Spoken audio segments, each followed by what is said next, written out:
आइए हलखष्ट की कथा सुनते हैं। संतान की दीर्घायु की कामना से रखा जाने वाला यह व्रत, जिसे कि अलग अलग प्रदेशों में कमर खष्ट, हर खष्ट, लीलाई खष्ट, चंदन खष्ट, हलखष्टी व्रत आदि के नामों से जाना जाता है। आइए इसका पौराणिक व प्रचलित कथा हम लोग सुनते हैं। हलखष्टी व्रत का पहला कथा। मथुरा के राजा कंस अपनी बहन देवकी को विवाह उपरांत विदा करने जा रहे थे, तो आकाशवाणी के वचन सुन की देवकी का 8वां गर्भ तेरी मृत्यु का कारण बनेगा जानकर बहन बहनोई को कारागार में डाल दिया और वसुदेव देवकी के 6 पुत्रों को एक एक कर कंस ने मार डाला। जब 7वें बच्चे के जन्म का समय नजदीक आया तो देवर्षि नारद जी वासुदेव देवकी से मिलने पहुँचे और उनके दुख का कारण जानकर देवकी को हलखष्टी देवी के व्रत रखने की सलाह दी। देवकी ने नारद जी से हलखष्टी व्रत की महिमा व कथा पूछी तो नारद ने पुरातन कथा कहना प्रारंभ किया कि चंद्रव्रत नाम का एक राजा हुआ, जिनको एक ही पुत्र था। राजा ने राहगीरों के लिए एक तालाब खुदवाया, किंतु उसमें न रहा, सूख गया। राहगीर उस रास्ते गुजरते और सूखे तालाब को देखकर राजा को गाली देते थे। इस खबर को सुनकर राजा बहुत दुखित हुआ कि मैंने तालाब खुदवाया, मेरा धन व धर्म दोनों ही व्यर्थ गया। उसी रोज रात राजा को स्वप्न में वरुण देव ने दर्शन देकर कहा कि यदि तुम अपने पुत्र का बलि तालाब में दोगे तो जल भर जाएगा। सुबह राजा ने स्वप्न में कही बात बार में सुनाया और कहा कि मेरा धन व धर्म भले ही व्यर्थ हो जाए, पर मैं अपने पुत्र का बलि नहीं दूंगा। यह बात लोगों से होता हुआ राजकुमार तक पहुंचा, तो वह सोचने लगा कि यदि मेरी बलि से तालाब में पानी आ जाए तो लोगों का भला होगा। यह सोचकर राजकुमार अपनी बलि देने तालाब में बैठ गया। अब वह तालाब पानी से लबालब भर गया। जल के जीव जंतुओं से तालाब परिपूर्ण हो गया। एकलौते पुत्र के बलि हो जाने से राजा दुखी होकर वन चला गया। वहाँ 5 स्त्रियां व्रत कर रही थीं, जिसे देखकर राजा ने कौन सा व्रत और क्यों कर रही हो पूछने पर स्त्रियों ने हलखष्टी व्रत की संपूर्ण विधि विधान बतलाई। उसे सुनकर राजा वापिस नगर को गया और अपनी रानी के साथ उस व्रत को किया। व्रत के प्रभाव से राजपुत्र तालाब से जीवित बाहर निकल आया। राजा परिवार सहित हलखष्टी माता के जय जयकार कर सुखपूर्वक निवास करने लगा। पहली कथा समाप्त हुई दोस्तों। अब नारद जी ने देवकी से हलखष्टी व्रत की दूसरी कथा कहना शुरू किया कि उज्जैन नगरी में 2 सौतन रहती थीं। एक का नाम रेवती तथा दूसरी का नाम मानवती था। रेवती को कोई संतान न था, जबकि मानवती के 2 पुत्र थे। रेवती अपने सौत के बच्चों को देखकर हमेशा सौतिया डाह से जलती रहती और उनके पुत्रों को मारने का जतन ढूंढती रहती थी। एक दिन मानवती को बुलाकर कहा कि बहन, आज तुम्हारे मायके से कुछ राहगीर मुझसे मिले थे। उन्होंने बताया कि तुम्हारे पिताजी बहुत बीमार हैं और वह तुम्हें देखना चाहते हैं। पिता की बीमारी को सुनकर मानवती दुखी हुई। रेवती कहने लगी कि बहन, तुम शीघ्र अपने पिता से मिलने चली जा। तुम्हारे आने तक मैं बच्चों का ध्यान रखूंगी। सौत के बात को सच मान और अपने पुत्रों को रेवती के हाथों में सुरक्षित देकर मानवती पिता से मिलने मायके चली गई। अब रेवती बच्चों को मारने का अच्छा मौका जानकर दोनों बच्चों को मारकर जंगल में फेंक आई। इधर मानवती जब मायके पहुंची तो पिता को स्वस्थ देखकर पिता से अपनी सौत की कही बातों को कुशल क्षेम पूछती है। अब मानवती के माता पिता ने अनहोनी के संदेश से पुत्री को जाने को कहती हैं, किंतु मानवती के माता ने कहा कि पुत्री, आज हलखष्टी माता का व्रत का दिन है, अतः तुम भी पुत्रों की दीर्घायु की कामना से यह व्रत कर लो और आज की जगह कल चली जाना। माता की सलाह मान मानवती पुत्रों की स्वास्थ्य कामना से हलखष्टी माता का व्रत धारण कर लिया। दूसरे दिन अपने घर जाने को निकली। रास्ते में वही जंगल पड़ा और वहाँ अपने बच्चों को खेलते देख उनसे पूछती है कि तुम लोग यहाँ कैसे पहुँचे। तब पुत्रों ने बताया कि मायके चली जाने पर हमारी दूसरी माता रेवती ने मारकर यहाँ फेंक दी थी कि तभी एक दूसरी स्त्री ने हमें फिर से जिंदा कर गई। अब मानवती को समझते देर न लगी कि यह माता हलखष्टी की कृपा से संभव है और माता की जयकार करती हुई घर को गई। नगर में मानवती के पुत्रों को जब पुनः जीवित देख और माता हलखष्टी की महिमा जान सभी स्त्रियां हलखष्टी व्रत करने लगी। दूसरी कथा समाप्त हुई दोस्तों। अब आइए जानते हैं तीसरी कथा। नारद जी ने देवकी से हलखष्टी व्रत की तीसरी कथा सुनाना प्रारंभ किया। दक्षिण में एक सुंदर नगर है। वहाँ एक बनिया अपनी भार्या के साथ रहता था। दोनों पति पत्नी स्वभाव से बहुत अच्छे व संस्कारी थे।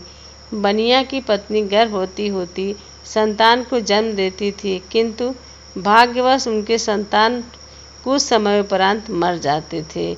इस प्रकार एक एक करके बनिया की पत्नी के 6 संतान मृत्यु को प्राप्त हो गया। इस कारण दोनों पति पत्नी बहुत दुखी होकर मरने की उद्देश्य लेकर घर से वन की ओर चले गए। वहाँ जंगल में एक साधु से उनकी भेंट हुई तो उन्होंने साधु से अपनी व्यथा कह सुनाई। साधु ने ध्यान लगाकर देखा कि बनिया के संतान कहाँ हैं। साधु ध्यान में यम, कुबेर, वरुण इत्यादि लोक में ढूंढा, किंतु जब वहाँ बनिया के बच्चे नहीं दिखे तो साधु ब्रह्मलोक को गए। वहाँ साधु ने बनिया के सारे संतान को देखकर उन्हें अपने माता पिता के पास लौटने को आग्रह किया। बच्चों ने वापिस लौटने से मना करते हुए कहा कि मुनिवर, हम जन्म, मृत्यु और गर्भ के चक्कर से अब मुक्त होना चाहते हैं, अतः अब नहीं जाना चाहते। तब साधु ने बनिया को दीर्घजीवी संतान प्राप्ति का उनसे उपाय पूछा।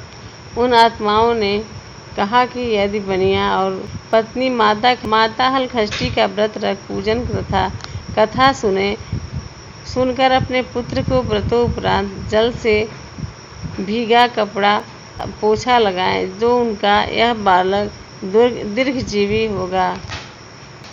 उन आत्माओं से इस प्रकार सुन साधु ध्यान से वापिस आकर बनिया से हलखष्टी व्रत कथा नियम पूर्वक करने को कहा और बनिया ने नियम पूर्वक माता खष्टी का व्रत किया।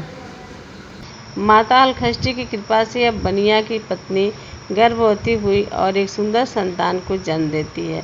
साधु के कहे अनुसार अपने बच्चे को पोछा मारती है और उसका पुत्र दीर्घायु हो जाता है। इस तरह बनिया का परिवार सुखी और प्रसन्न रहने लगा। इसी के साथ तीसरी कथा समाप्त हुई दोस्तों। अब आइए हम लोग चौथी कथा सुनते हैं।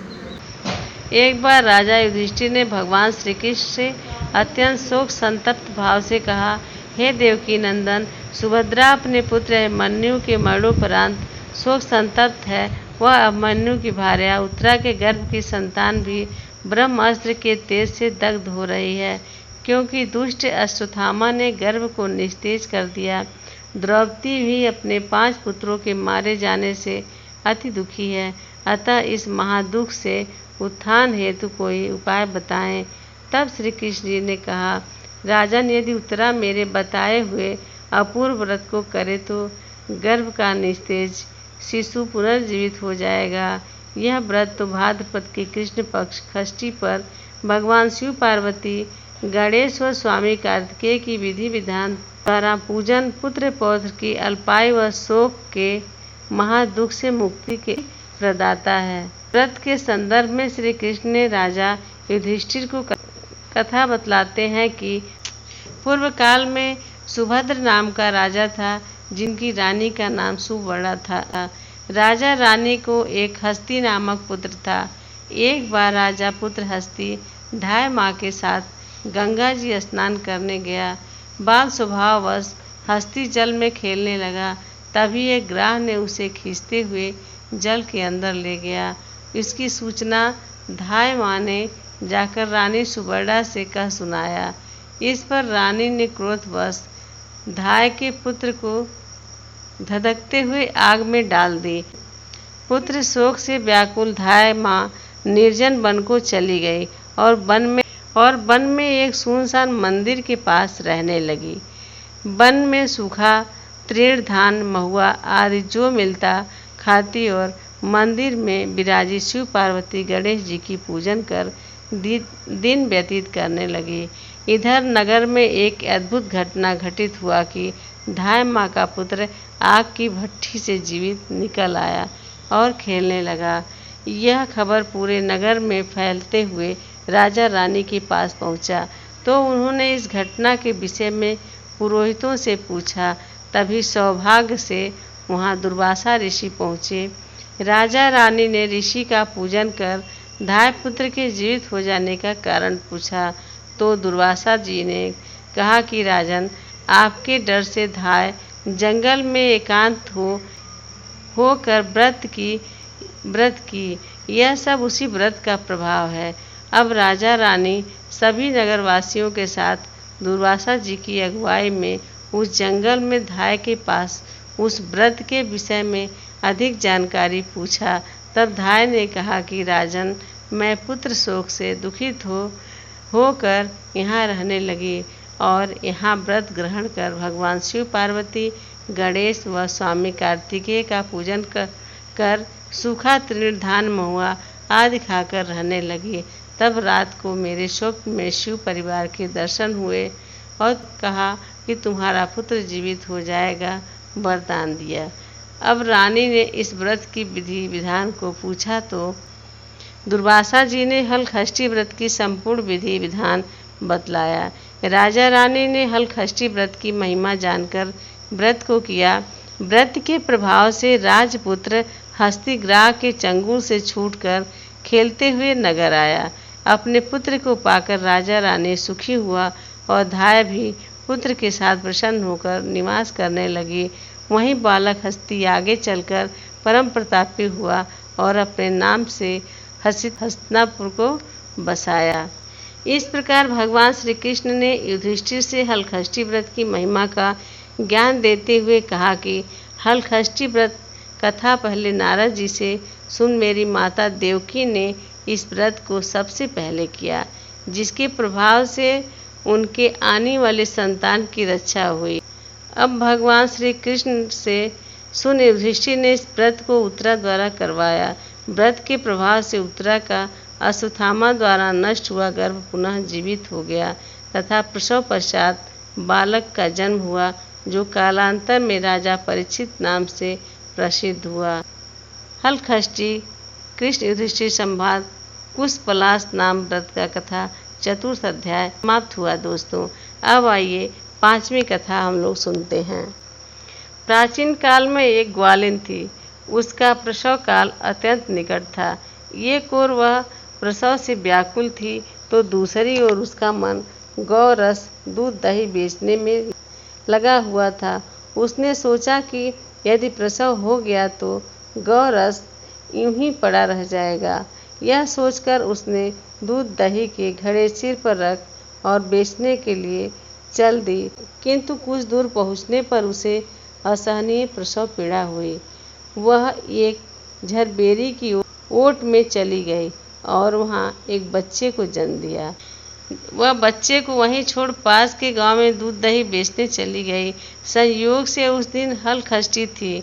गाय भैंस के मिश्रित दूध को केवल भैंस का दूध बताकर उसने सीधे साधे गांव वालों में बेच दिया। जिस झरबेरी के नीचे उसने बच्चे को छोड़ा था, उसके समीप ही खेत में एक किसान हल चला रहा था। अचानक उसके बैल भड़क उठे और हल का फल शरीर में घुसने से वह बालक मर गया। इस घटना से किसान बहुत दुखी हुआ, फिर भी उसने हिम्मत और धैर्य से काम लिया। उसने झरबेरी के कांटों से ही बच्चे के चीरे हुए पेट में टाँके लगाए और उसे वहीं छोड़कर चला गया। कुछ देर बाद ग्वालिन दूध बेचकर वहां आ पहुंची। बच्चे की ऐसी दशा देख उसे समझते देर नहीं लगी कि यह सब उसके ही पाप के सजा है। वह सोचने लगे कि यदि मैंने झूठ बोलकर गाय का दूध न बेचा होता और गांव की स्त्रियों का धर्म भ्रष्ट न किया होता तो मेरे बच्चे की यह दशा। अतः मुझे लौटकर सब बातें गांव वालों को बताकर प्रायश्चित करना चाहिए। ऐसा निश्चय कर वह उस गांव में पहुंची जहां उसने दूध दही बेचा था। वह गली गली घूमकर अपनी करतूत और उसके फलस्वरूप मिले दंड का बखान करने लगी। तब स्त्रियों ने सर्वधर्म रक्षार्थ और उस पर रहम खाकर उसे क्षमा दिया और आशीर्वाद दिया।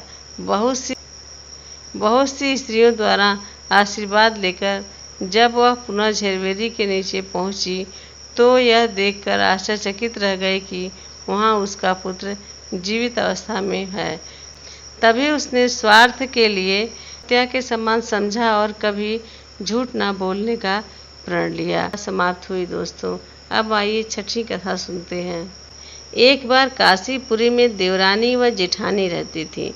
देवरानी का नाम तारा व जेठानी का नाम विद्यावती थी।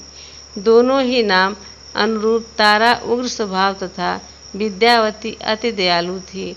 एक दिन दोनों ने ही खीर पका ठंडा करने के लिए खीर को आंगन में रख दी और बातें करते अंदर बैठ गए। दो कुत्ते खीर देखकर खाने लगे। अब आवाज़ सुन दोनों देवरानी व जेठानी बाहर आई तो अपने खीर को कुत्तों को खाते देखा। विद्यावती अपनी खीर को जूठन जान बचा शेष को भी कुत्ता के सामने पुनः डाल आई और तारा ने दूसरे कुत्ते को एक कमरे में बंद कर खूब मारने लगी। जैसे तैसे वह कुत्ता अपनी जान बचाकर बाहर भागता है। दूसरे दिन दोनों कुत्ता एक जगह मिलते हैं और खीर खाने वाला कुत्ता कहता है कि वह स्त्री बहुत ही दयालु थी। उसने मुझे की बचा खीर भी खाने को दी। ईश्वर करे कि जब मेरा दूसरा जन्म हो तो मैं उसी की संतान बनूं और उनकी खूब सेवा करूं। अब दूसरा कुत्ता कहता है कि मैं भी उसी औरत का संतान बनूं जिससे कि मैं उनसे बदला ले सकूं। उस दिन हलखष्ठी व्रत था। तारा की मार से बेदम वह कुत्ता मर गया। हलखष्ठी व्रत के दिन तारा ने एक पुत्र को जन्म दिया। जन्म के बाद वह बालक अगली हलखष्ठी के दिन मर गया। इसी प्रकार तारा ने एक एक कर 5 पुत्र को जन्म दिया। उनका पुत्र 1 साल बाद हलखष्ठी व्रत के दिन मर जाता था, जिससे तारा दुखित होकर हलखष्ठी माता से प्रार्थना करने लगी। उसी रात सपने में तारा ने वही कुत्ता को देखा जो उसकी मार से मर चुका था। कुत्ता ने सपने में तारा से कहा कि मैं तुमसे बदला लेने के उद्देश्य से तुम्हारा पुत्र बनकर आता हूँ और मर कर पुनः आता हूँ। जब तारा ने अपने अपराधों के लिए क्षमा मांगा तो उस कुत्ता ने कहा कि तुम हलखष्ठी व्रत करो, जिससे तुम्हें दीर्घजीवी पुत्र की प्राप्ति होगी। सपने में कही विधि अनुसार तारा ने अगली बार हलखष्ठी का व्रत और माता से आशीर्वाद मांगा। हलखष्ठी माता की कृपा से तारा ने संतान को जन्म दिया और प्रसन्न पूर्वक जीवन यापन करने लगी। उधर विद्यावती ने भी हलखष्ठी व्रत कर माता की कृपा से एक सुंदर सुशील पुत्र को जन्म दी और सुखपूर्वक निवास करने लगी। तो दोस्तों, जो कुछ भी जानकारी हमारे पास थी, मैं छह हलखष्ठी माता का पूजा विधि और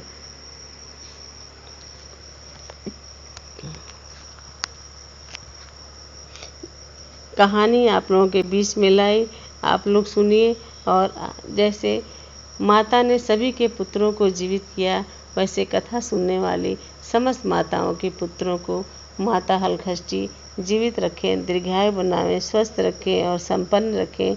इन्हीं शब्दों के साथ विदा लेती हूँ।